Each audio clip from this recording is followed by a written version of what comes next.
Welcome to my channel.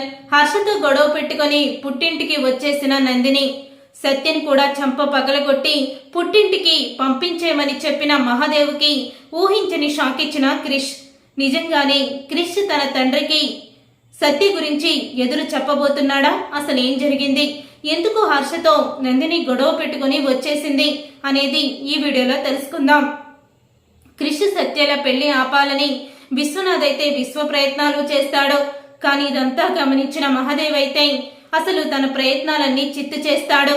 అప్పుడే ఇంకా మీ నాన్నే నన్ను కావాలని అరెస్టు చేయించాలనుకున్నాడు అని మహాదేవ్ అయితే సత్యతో అంటూ ఉంటాడు. అవును, నా కూతుర్ని ఇలాంటి రౌడీ కుటుంబానికి కోడలుగా పంపించడం నాకు ఇష్టం లేదు, అందుకని నేను ఇలా చేశాను అని అంటూ ఉంటాడు విశ్వనాథ్ అయితే.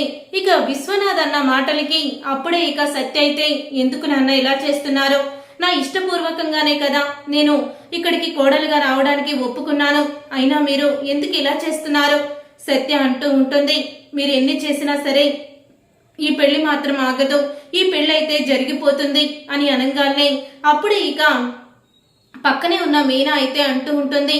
చూడు సత్య, మీ అమ్మ నాన్న మాట విను, నీకు ఇష్టం లేని పెళ్లి చేసుకొని నా భవిష్యత్తులాగా చేసుకోకు, నేను కూడా ఇలా ఇష్టం లేని పెళ్లి చేసుకొని ఇప్పుడు నరకం అనుభవిస్తున్నాను అని అంటూ ఉంటే అప్పుడే బాలు అయితే ఏంటి నువ్వు నరకం అనుభవించేది, నీకేం తక్కువైంది, సత్య క్రిష్ ఇద్దరు ప్రేమించుకున్నారు, క్రిష్కి సత్య అంటే ప్రాణం, క్రిష్కి సత్య ఇష్టం ఉన్నప్పుడు తనను పెళ్లి చేసుకోవడానికి ఏముంది, నువ్వంటే నాకు ఇష్టం లేదు, నేనంటే నీకు ఇష్టం లేదు, నీకు ఇబ్బందిగా ఉండొచ్చు, కానీ వాళ్ళిద్దరూ ఒకరినొకరు ఇష్టపడుతున్నారు, సత్య కూడా ఇష్టంగానే పెళ్లి చేసుకుంటుంది, ఈ పెళ్లి జరిగే తీరుతుంది, క్రిష్ సత్యని తీసుకొని పెళ్లి పీటల మీద కూర్చో అని అనగానే అప్పుడే క్రిష్ అయితే సత్యని తీసుకెళ్లి పెళ్లి పీటల మీద కూర్చుంటాడు.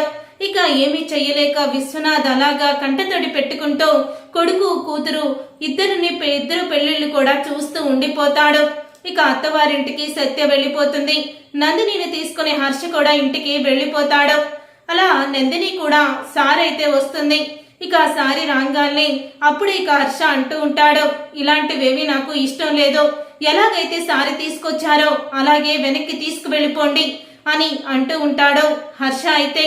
ఇక హర్ష అన్న మాటలకి నందిని అయితే ఏమనుకుంటున్నావు నువ్వు, నా పుట్టింటి నుంచి నాకు సారి తీసుకొస్తే ఎందుకు వద్దని పంపేస్తున్నావు, అంటే మీ ఇల్లు పట్టదు, నాకంత స్తోమత లేదనే కదా, అసలు ఇదంతా కూడా నీ వల్లే జరిగింది, నా జీవితాన్ని నాశనం చేశావు, నన్ను ఇలాంటి కొంపలోకి తీసుకొచ్చి పడేశావు, ఈ అనాగారి కొంపలో ఈ మనుషుల మధ్య నేను ఉండలేకపోతున్నాను అని అంటూ ఉంటే ఉండలేకపోయినా సరే నువ్వు ఇక్కడే ఉండాలి, నీ పుట్టింటి నుంచి వచ్చేది ఏది కూడా ఇక్కడికి రాదు, గుర్తుపెట్టుకో అని హర్ష అంటూ ఉంటాడు.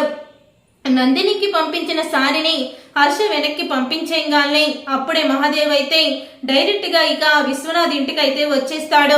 విశ్వనాథ్ ఇంటికి వచ్చి ఏంటి వియంకులు గారు, అసలు ఏమనుకుంటున్నారు మీరు, నా కూతురికి ఇక్కడ ఎటువంటి సౌకర్యాలు లేవని తనకి కావాల్సిన వస్తువులన్నీ కూడా నేను ఇక్కడికి పంపిస్తే మీరు మాత్రం ఆ వస్తువులన్నీ కూడా వెనక్కి పంపించేస్తారా, అసలు మీకు బుద్ధుందా అని అడుగుతూ ఉంటాడు మహాదేవ్ అయితే. ఇక మహాదేవ్ అలా అడగంగానే మేమేమీ వెనక్కి పంపించలేదండి, నా కొడుకే వద్దని చెప్పాడు అని విశ్వనాథ్ అనేసరికి అప్పుడే హర్ష బ్యాంకు నుంచి ఇంటికి వస్తాడు. హర్ష బ్యాంకు నుంచి ఇంటికి రాగానే అప్పుడే ఇక మహాదేవ్ అయితే ఏంటల్లుడు ఏమనుకుంటున్నావు నువ్వు, నా కూతురికి ఇక్కడ ఎటువంటి సౌకర్యాలు లేవు, అలాంటప్పుడు నా కూతురు ఇక్కడ అడ్జస్ట్ అవ్వలేదని నేను మొత్తం అన్ని పంపిస్తే ఎందుకు వెనక్కి పంపేశావు, మీ చెల్లెలికి ఎలాగో ఇలాంటివి పెట్టరు, మాకు స్తోమత ఉంది కాబట్టి మేము పెట్టుకున్నాము అని అంటూ ఉంటే ఒకవేళ ఆ సామాన్లు మీ ఇంట్లో పట్టకపోతే చెప్పండి, ఈ ఇల్లు కాకుండా వేరే పెద్ద ఇల్లు మీకు కొనేసి ఇచ్చేస్తాను అని, అయినా జీవితాంతం ఇక మా చేతుల మీదే కదా మీరు బ్రతకాలి అని అంటూ ఉంటాడు మహాదేవ్ అయితే. ఇదే నాకు నచ్చింది, అందుకే నేను ఆ సామాన్లు వెనక్కి పంపించేశాను, ఎప్పుడోకప్పుడు మీరు ఇలాగే చేస్తారని నాకు తెలుసు అని అంటూ ఉంటాడు హర్ష అయితే. అందుకే పంపించేశాము, ఒకవేళ మీరు ఆ సామాన్లు తీసుకొస్తాము, మా కూతురు ఇక్కడ వైభవంగా బతకాలనుకుంటే మీ కూతుర్ని కూడా ఇంటికి తీసుకువెళ్ళిపోండి అని మహాదేవ్కి శాంతిస్తాడు. అప్పుడే మహాదేవ్ అయితే చూడు హర్ష, చాలా పెద్ద పొరపాటు చేస్తున్నావు అని అంటూ ఉంటే నేనేమి పొరపాటు చేయటం లేదు, బాగా ఆలోచించి నిర్ణయాన్ని తీసుకున్నాను అని అంటూ ఉంటే అప్పుడు ఇక నందిని అయితే చూసావా బాపు, అసలు నాకిక్కడ నరకం చూపిస్తున్నారు. ఒక ముద్దు లేదు, ముచ్చట లేదు, భార్యని ప్రేమగా పిలవడం కూడా లేదు. కనీసం ఇప్పటికీ నేను ఇంటికి వచ్చి వారం రోజులైనా ఎవ్వరూ కూడా నాతో మాట్లాడటమే లేదు. ఇలాంటి నరకం ఇంట్లో నన్ను ఎందుకు వదిలేసి వెళ్ళిపోతున్నావు బాపు అని అంటూ ఉంటుంది నందిని అయితే. అప్పుడు ఇక నందిని అన్న మాటకి మహాదేవ్ అయితే ఇక నందినిని తీసుకొని వెళ్ళిపోతాడు. అప్పుడే విశ్వనాథ్ అయితే ఎంత పని చేసావు హర్ష, వాళ్ళతో గొడవ ఎందుకు, అక్కడ మన సత్య వాళ్ళ ఇంటి కోడలుగా ఉందన్న సంగతి మర్చిపోయావా అని విశ్వనాథ్ అంటూ ఉంటాడు. అప్పుడే ఇక మర్చిపోలేదు నాన్న, మర్చిపోలేదు కాబట్టి ఇలాగన్నా ఉన్నాను, లేకపోతే దాని చెంప పగలగొట్టేవాణ్ణి అని అంటూ ఉంటాడు. హర్ష అయితే ఇక హర్ష అన్న మాటకి అక్కడ సత్య పరిస్థితి ఎలా ఉంటుందో ఏంటో అని చాలా భయపడిపోతూ ఉంటారు. అప్పుడు ఇక భయపడిపోతూ ఉండగా ఇక సత్య అయితే నందిని ఇంటికి రావడం చూసి, నందిని నువ్వేంటి ఇప్పుడు వచ్చావు అని అడుగుతూ ఉంటుంది. సత్య ఎందుకు వచ్చిందా, అక్కడ ఉండలేక ఆ అనాదిగా ఆ పేదరికం ఇంట్లో ఉండలేక వచ్చేసింది నా కూతురు. అక్కడ మీ వాళ్ళందరూ ఎంతో మంచి వాళ్ళు అనుకున్నాం, డబ్బు లేకపోయినా నా కూతుర్ని సంతోషంగా చూసుకుంటారని అనుకున్నాము. కానీ నా కూతురు అక్కడ నరక యాతన అనుభవిస్తుంది.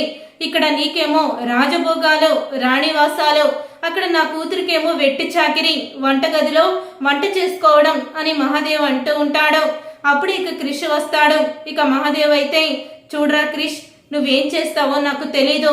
వాళ్ళు చేసిన మన నందినిని బాధ పెట్టిన దానికి వాళ్ళు తగిన శిక్ష అనుభవించాల్సిందే. అందుకని ఈ సత్యని నీ పెండ్లాన్ని కూడా చెంప పగలగొట్టి పుట్టింటికి పంపించేసాయి. పుట్టింటికి కూతురు వెళ్ళిపోతే ఎంత బాధపడతామో ఆ బాధ వాళ్ళకి తెలియాలి అని అంటూ ఉంటాడు మహాదేవ్ అయితే.